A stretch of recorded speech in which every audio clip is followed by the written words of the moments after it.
அமீரகத்தில் ஈத்துல் அதாவிற்கு இன்னும் ஒரு நாட்கள் உள்ள நிலையில் அமீரகத்தில் உள்ள இஸ்லாமியர்கள் அனைவரும் ஈகை பண்டிகையை கொண்டாட தயாராகி வருகிறார்கள்.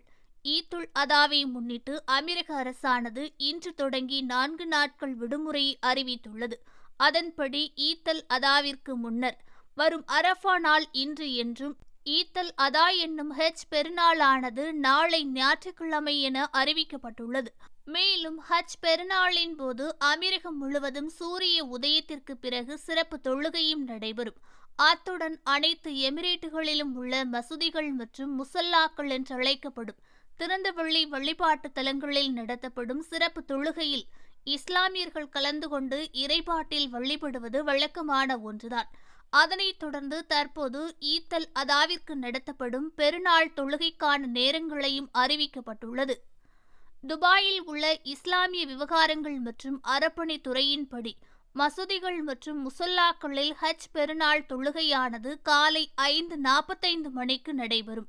அபுதாபியை பொறுத்தவரை ஹஜ் பெருநாள் தொழுகையானது துபாயை ஒப்பிடுகையில் 5 நிமிடங்களுக்கு பின், அதாவது ஷேக் சையத் கிராண்ட் மசூதி மையம் வெளியிட்டுள்ள இஸ்லாமிய ஹிஜ்ரி நாட்காட்டியின்படி அபுதாபி சிட்டியில் காலை 5:50 மணிக்கு நடத்தப்படும் என்றும், அதுவே அல்லையெனில் அதிகாலை 5:45 மணிக்கு நடத்தப்படும் என கூறப்பட்டுள்ளது.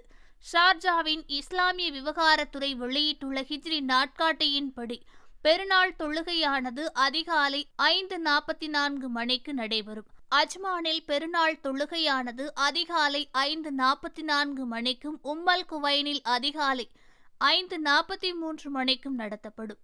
மேலும் ராசல் கைமா மற்றும் ஃபுஜைராவில் பெருநாள் தொழுகையானது அதிகாலை 5:41 மணிக்கு நடத்தப்படும் என இஸ்லாமிய விவகார அமைப்புகள் கூறியுள்ளது. ஓகே ஃப்ரெண்ட்ஸ், இது போன்ற நியூஸ்களை உடனுக்குடன் தெரிந்து கொள்ள எங்கள் ரேஸ் தமிழ் சேனலை லைக் பண்ணுங்க, ஷேர் பண்ணுங்க, கமெண்ட் பண்ணுங்க, மறக்காம சப்ஸ்கிரைப் பண்ணுங்க.